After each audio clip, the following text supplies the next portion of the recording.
Magsitayo na po ang lahat.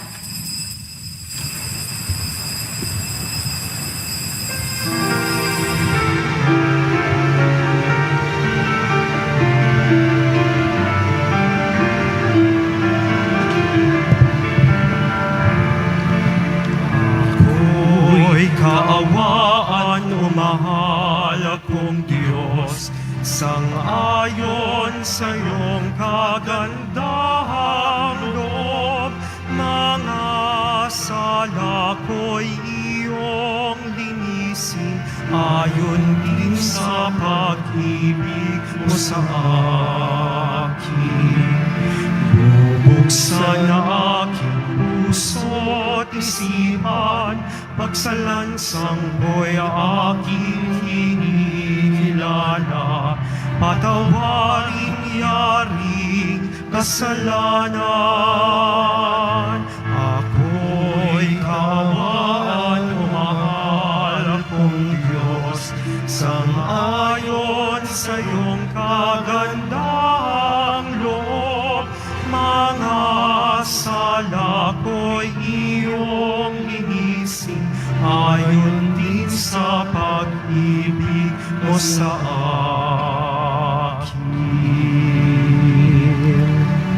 Sa ngalan ng Ama at ng Anak at ng Espiritu Santo, Amen. ang pagpapala ng ating Panginoong Hesukristo, ang pag-ibig ng Diyos Ama, at ang pakikipagkaisa ng Espiritu Santo, naway sumainyong lahat.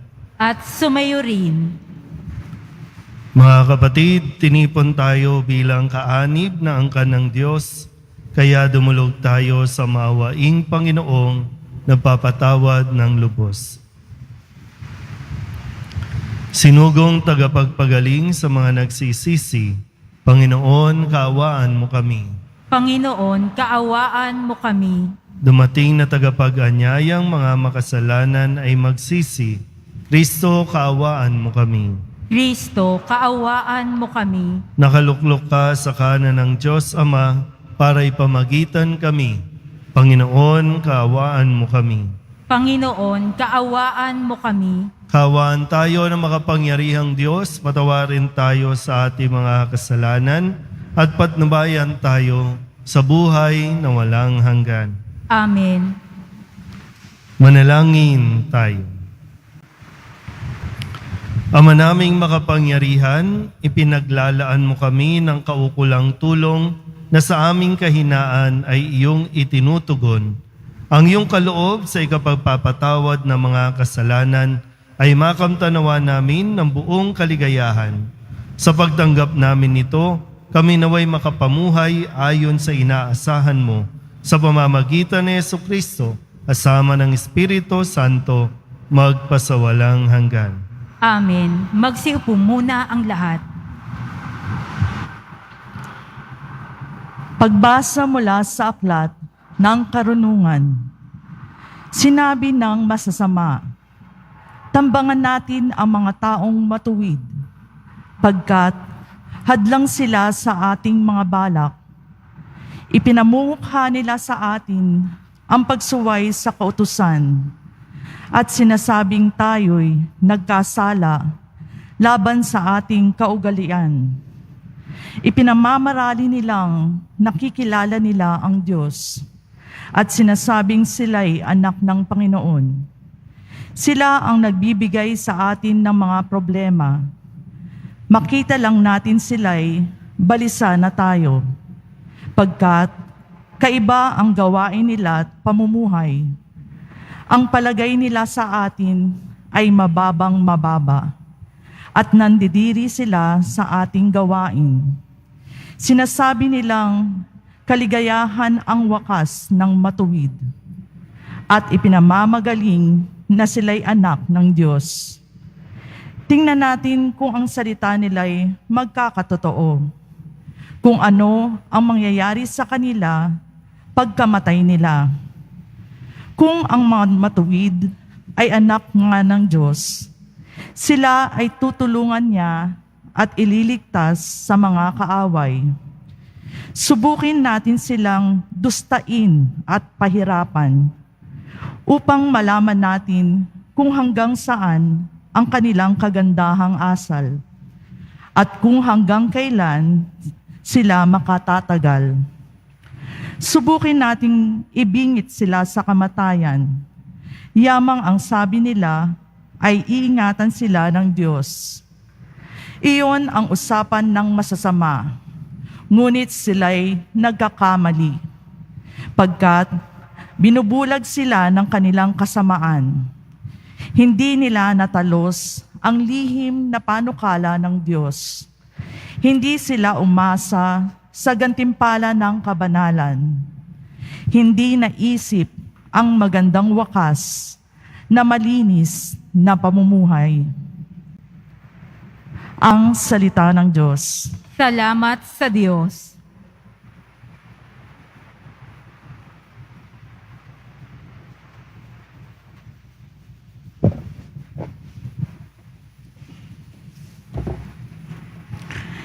Sa Diyos hindi mabibigo ang mga nasisiphayo.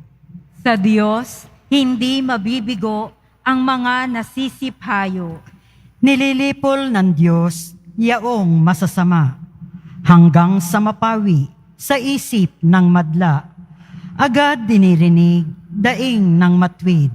Inililigtas sila sa mga panganib. Sa Diyos, hindi mabibigo ang mga nasisiphayo. Tumutulong siya sa nasisiphayo. Ang walang pag-asay, hindi binibigo. Ang taong matwid, masuliranin man, sa tulong ng poon, agad naiibsan. Sa Diyos, hindi mabibigo ang mga nasisiphayo. Kukupkupin siya ng lubos-lubusan. Kahit isang butoy, hindi magagalaw. Mga lingkod niya'y kanyang ililigtas. Sa napakukupkup, siyang mag-iingat. Sa Diyos, hindi mabibigo ang mga nasisiphayo. Magsitayo po ang lahat.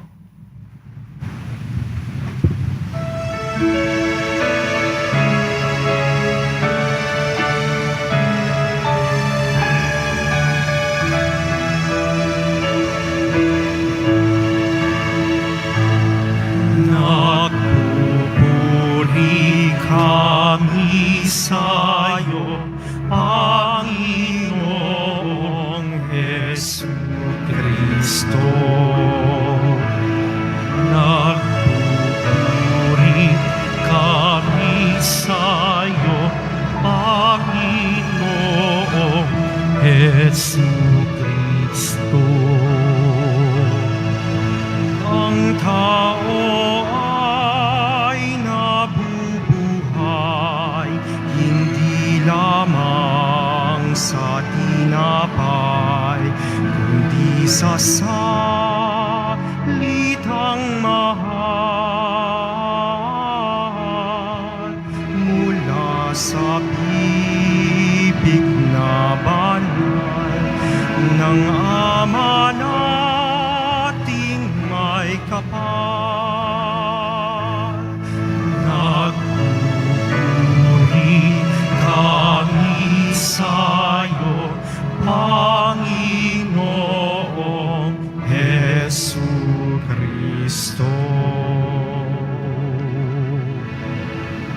Sumainyo ang Panginoon. At sumayo rin. Ang mabuting balita ng Panginoon ayon kay San Juan. Papuri sa iyo, Panginoon. Noong panahong iyon, nilibot ni Jesus ang Galilea. Iniwasan niya ang Judea sapagkat ibig siyang patayin ng mga Hudyo roon. Nalalapit na ang pista ng mga tolda, isang pista ng mga Hudyo. Pagkaalis ng kanyang mga kapatid, si Jesus may pumunta rin sa pista, ngunit hindi hayagan. Sinabi ng ilang taga-Jerusalem, hindi ba ito ang taong gusto nilang patayin? Hayan, lantaran siyang nagsasalita, ngunit wala silang sinasabi laban sa kanya. Baka naman nakilala ng mga pinuno na siya nga ang Mesiyas. Walang makaalam kung saan magmumula ang Mesiyas pagparito niya. Ngunit alam naman natin kung saan nagmula ang taong ito.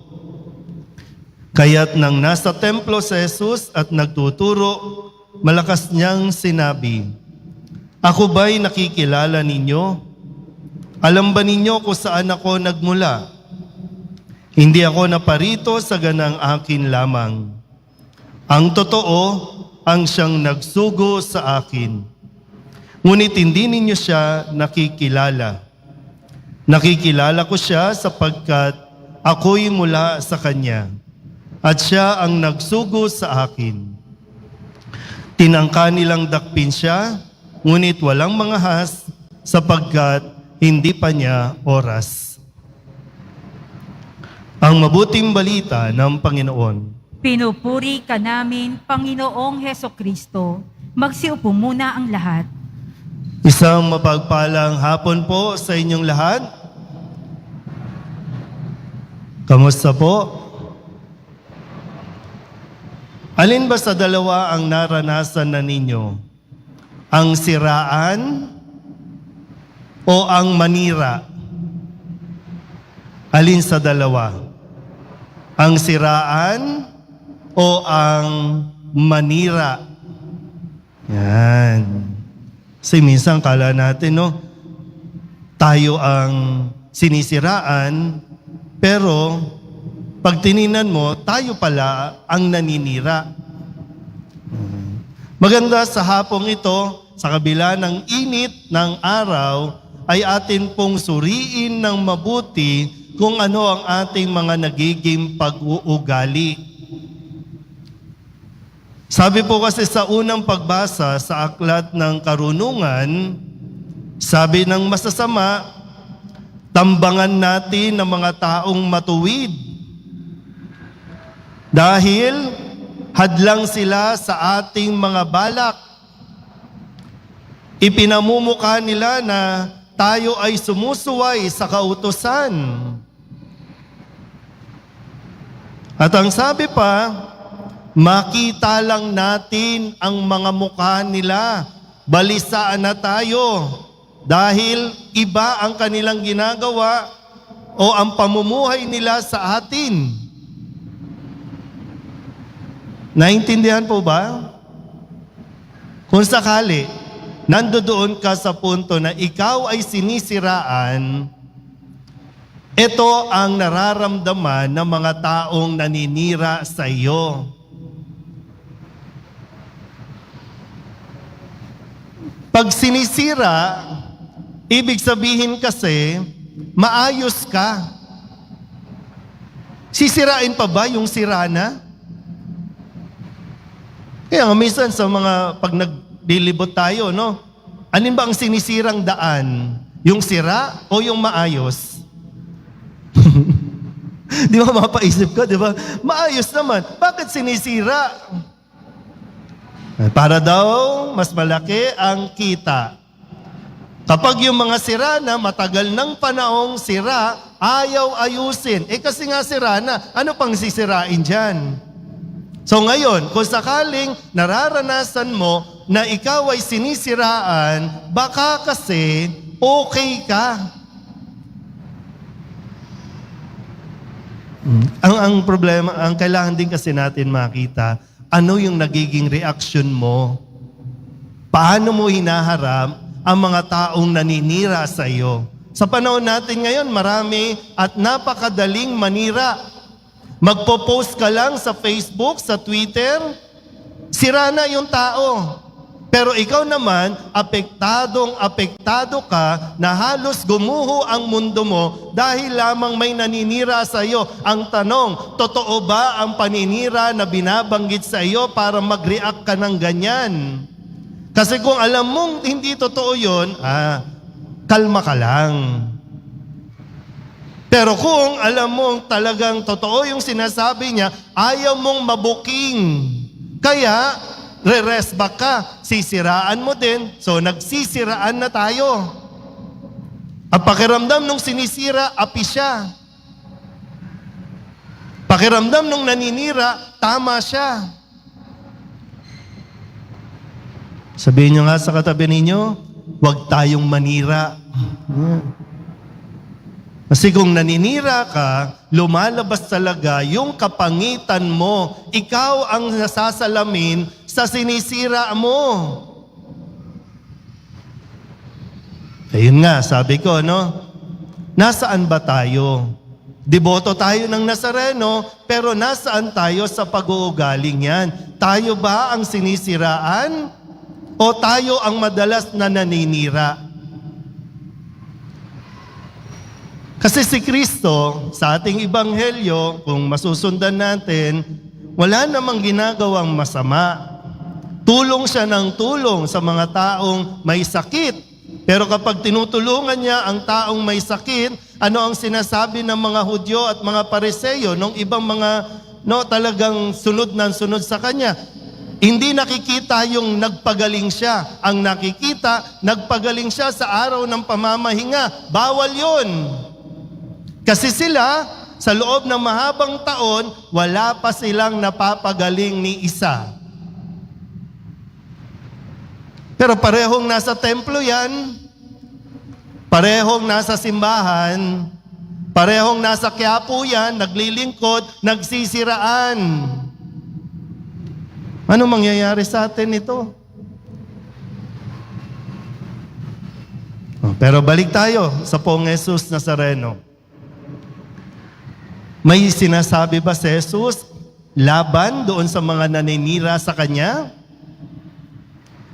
Wala. Kasi sayang ang panahon. Sayang yung oras na pagtutuunan mo ng pansin yung mga taong naninira lang sa Kanya. Dahil malinaw sa Kanya kung sino siya. Kilala niya ang Kanyang sarili, kung sino siya at saan siya nanggaling at ano ang Kanyang misyon. Kaya kahit anong sabihin pa sa Kanya ng mga tao sa paligid niya, hindi siya napapaapekto. Tuloy ang misyon. Sabihin nyo nga ulit sa katabi ninyo, huwag kang magpa-apekto. Parang hindi hindi applicable, no? Okay, sabihin nyo sa katabi ninyo, huwag ka nang marira.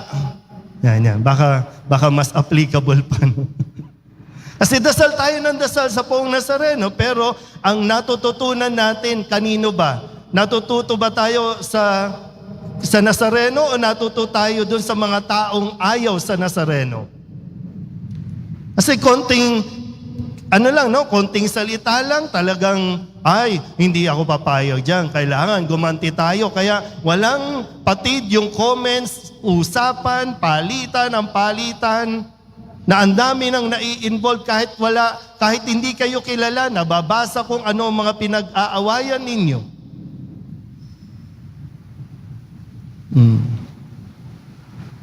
Sabi po nung isang kanta, naalala ko po kaninang umaga, no? Sabi doon, huwag mong pansinin ang naninira sa'yo, basta't alam mo lang tamang ginagawa mo. Huwag mong isipin, huwag mong dibdibin, kung papatulan mo'y lalo ka lang aasarin. No si balasi. Sino ba sila? Kilala mo ba sarili mo? Kilala ka ba nila ng mga naninira sa iyo? Kasi yun yung foundation din natin eh. Kapag kilala mo ang sarili mo, kahit anong paninira, hindi ka matitibag.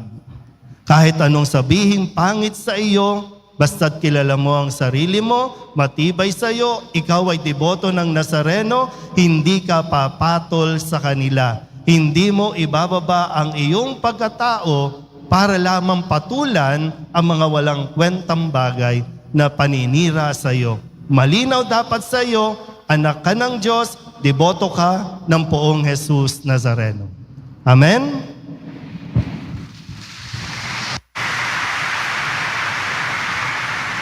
Magsitayo po ang lahat.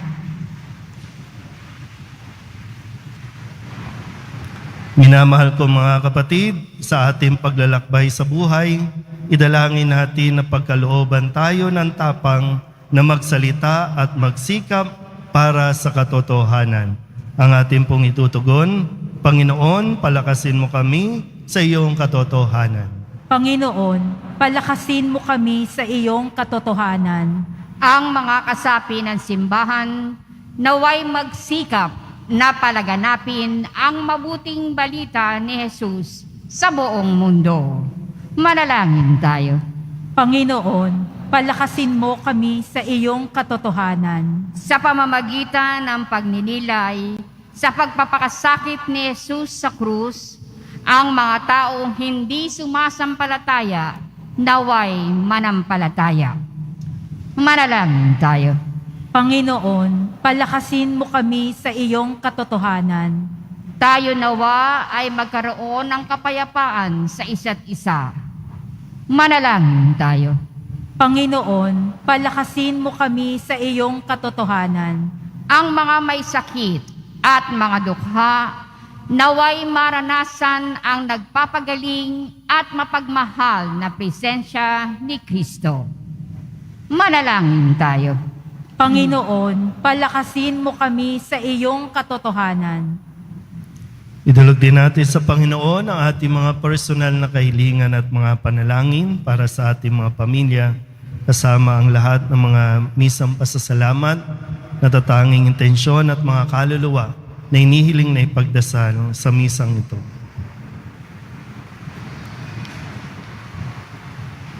Ang lahat ng ito inihiling namin sa ngalan ni Kristong aming Panginoon. Amen. Magsiupo muna ang lahat.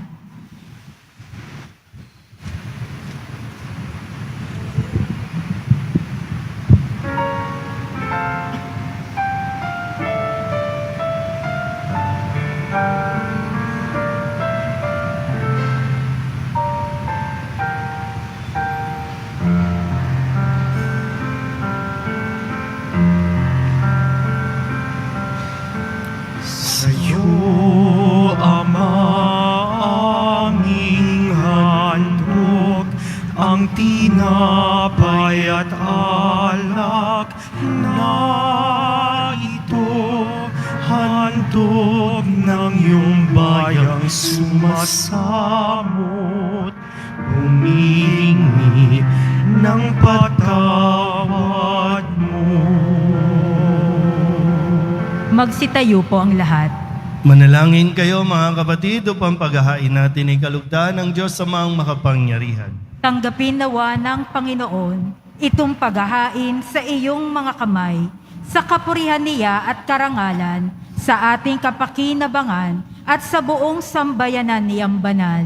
Ama naming lumikha, ang paghahain ito sa ikapagpapatawad ng mga kasalanan ay siya nawang magpagindapat na kami maging lalong dalisay sa pagharap sa iyo sa pamamagitan ni Jesucristo kasama ng Espiritu Santo magpasawalang hanggan. Amen. Sumainyo ang Panginoon. At sumayo rin. Itaas sa Diyos ang inyong puso at diwa. Itinaas na namin sa Panginoon. Pasalamatan natin ang Panginoong ating Diyos. Marapat na siya ay pasalamatan. Ama naming makapangyarihan, tunay ngang marapat na ikaw ay aming pasalamatan sa pamamagitan ni Jesucristo na aming Panginoon. Sa aming kusang pagtitiis ng hirap, tinutulungan mo ang aming maitumpak ang kinamyas ng pagsalungat sa pananagutang iyong iniatas. Sa aming pagtulad sa anak mong mahal na nagpakasakit para sa tanan, ang pagsisikap nami iyong kinalulugdan at ang pagpapakabuti nami iyong ikinararangal. Kaya kaysa ng mga anghel na nagsisiawit ng papuri sa iyo, nang walang humpay sa kalangitan, kami nagbubunyi sa iyong kadakilaan.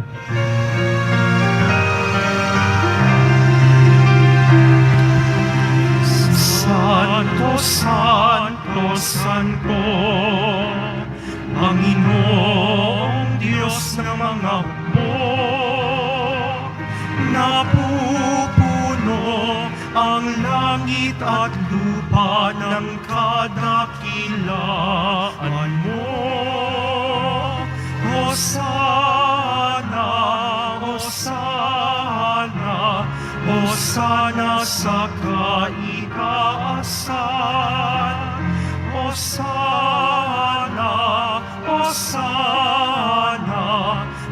Hosana sa kaitaasan, pinagpala ang naparirito sa ngalan ng Panginoon. Hosana, Hosana, Hosana sa kaitaasan.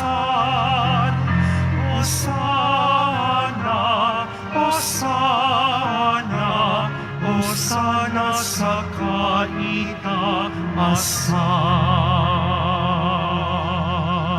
Magsiluhod po ang lahat. Ama naming banal, ikaw ang bukal ng tanang kabanalan. Kaya't sa pamamagitan ng iyong Espiritu, gawin mong banal ang mga kaloob na ito upang para sa aming maging katawan at dugo ng aming Panginoong Hesukristo. Bago niya pinagtiis ang kusang loob na maging handog, hinawakan niya ang tinapay, pinasalamatan kaniya, pinaghati-hati ni iyon, iniabot sa kanyang mga alagad at sinabi, "Tanggapin ninyong lahat ito at kanin, ito ang aking katawan na ihahandog para sa inyo."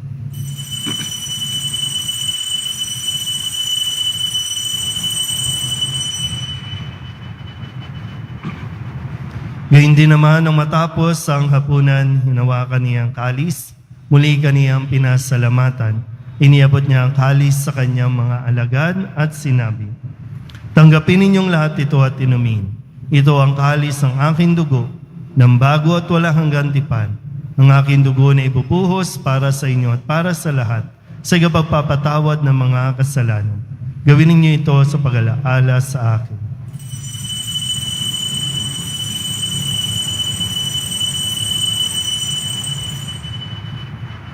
Magsitayo po ang lahat. Ipagbunyi natin ang misteryo ng pananampalataya. Si Kristo'y namatay, si Kristo'y nabuhay, si Kristo'y babalik sa wakas ng panahon. Ama, ginagawa namin ngayon ang pag-alaala sa pagkamatay at muling pagkabuhay ng iyong anak, kaya tiniaalay namin sa iyo ang tinapay na nagbibigay buhay at ang kalis na nagkakaloob ng kaligtasan. Kami napapasalamat dahil kami iyong minarapat na tumayo sa harap mo para maglingkod sa iyo. Isinasamo namin kami magsasalo-salo sa katawan at dugo ni Kristo ay mabuklod sa pagkakaisa sa pamamagitan ng Espiritu Santo. Ama, lingapin mo ang iyong simbahang laganap sa buong daigdig.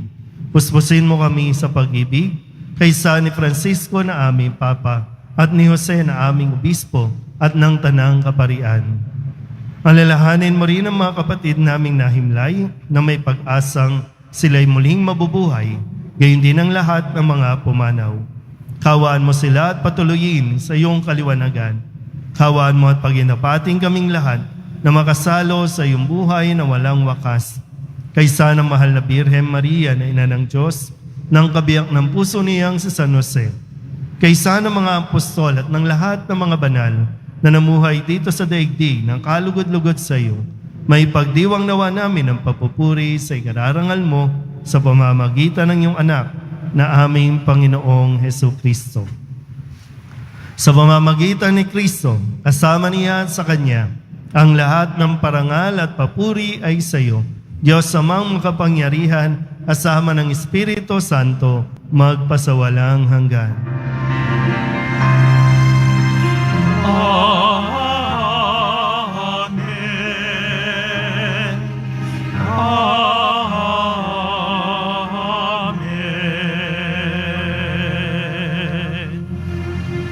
Sa tagubilin naman nakagagaling na utos at sa turo ni Jesus sa Panginoon natin at Diyos, ipahayag natin ng lakas loob. Ama namin, Sumasalangit ka, sambahin ang ngalan mo, mapasa amin ang kaharian mo, sundin ang loob mo dito sa lupa para ng sa langit.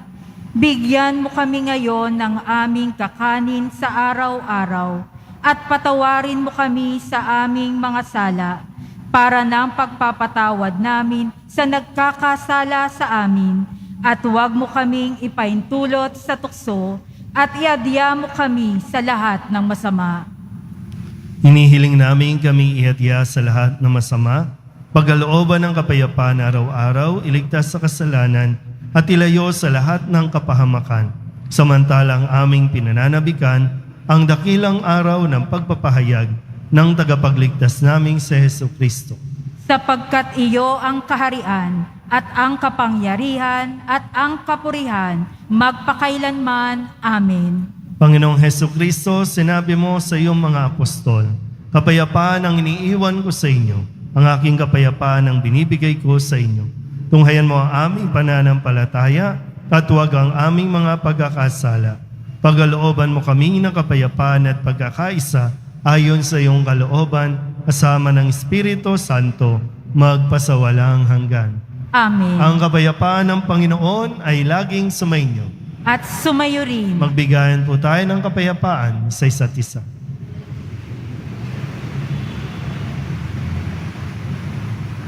Kordero ng Diyos na nag-aalis ng mga kasalanan ng sanlibutan, maawa ka sa amin. Kordero ng Diyos na nag-aalis ng mga kasalanan ng sanlibutan, maawa ka sa amin. Kordero ng Diyos na nag-aalis ng mga kasalanan ng sanlibutan, ipagkaloob mo sa amin ang kapayapaan. Magsiluhod po ang lahat. Ito ang kordero ng Diyos. Ito ang nag-aalis ng kasalanan ng sanlibutan. Mapalad ang mga inaanyayahan sa kanyang piging. Panginoon, hindi ako karapat-dapat na magpatuloy sa iyo, ngunit sa isang salita mo lamang ay gagaling na ako. Katawan ni Kristo, Amen.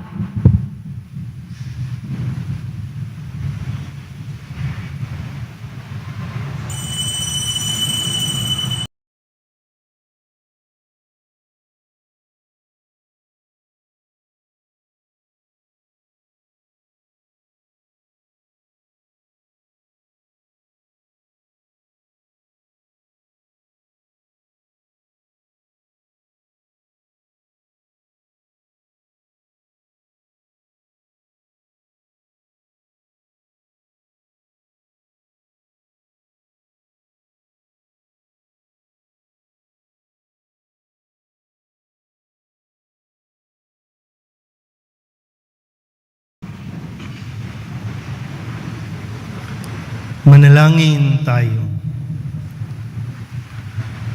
Ama naming mapagmahal, kaming mga nakinabang ay loobin mong bumagtas mula sa dati naming pagsuway na aming tinatalikdan patungo sa pamumuhay na iyong pinababanal sa pamamagitan ni Jesucristo kasama ng Espiritu Santo magpasawalang hanggan. Amen.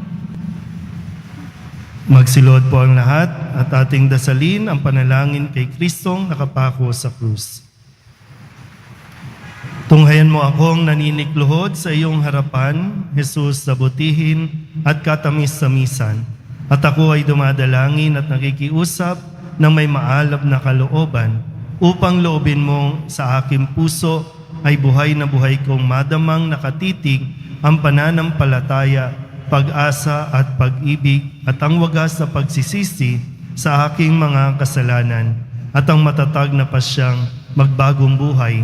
Samantalang nababagbag ang aking loob at nalulungkot ako habang aking binabakas ang pangungusap na iyong inilagay sa bibig ni David na propeta mo para kanyang maipahayag tungkol sa iyo, Jesus, sa butihin, mga kamay ko at paay, pawang binutasan, ang mga buto ng katawan ko sa masid ay mabibilang.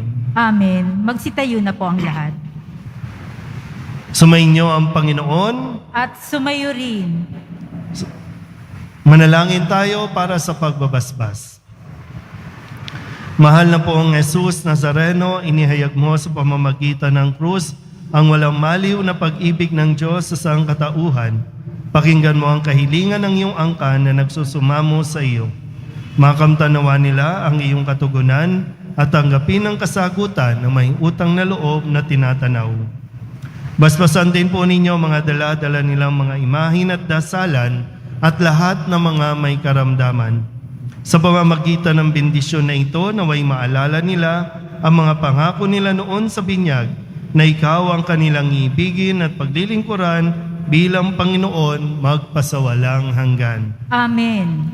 At pagpalaing kayo ng makapangyarihang Diyos, Ama at Anak at Espiritu Santo. Amen. Mayo kayong taglay ang kapayapaan ng Poong Jesus Nazaren. Salamat sa Diyos. Magandang hapon po.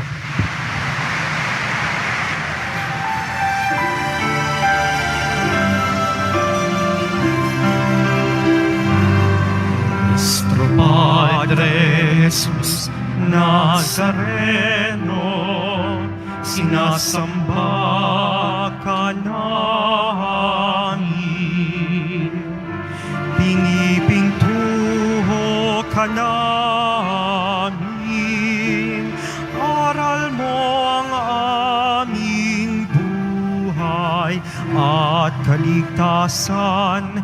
Nuestro Padre Jesus Nazareno, iligtas mo kami sa kasalanan. Ang krus mong kinamatayan ay sagisag ng aming kaligtasan. Nuestro Padre Jesus Nazareno, dinarangal ka namin.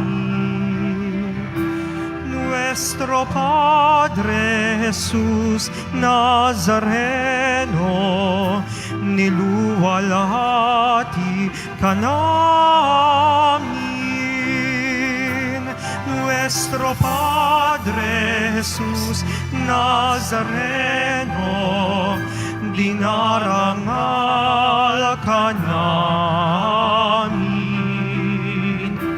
Nuestro Padre Jesus Nazareno, niluwalhati ka namin.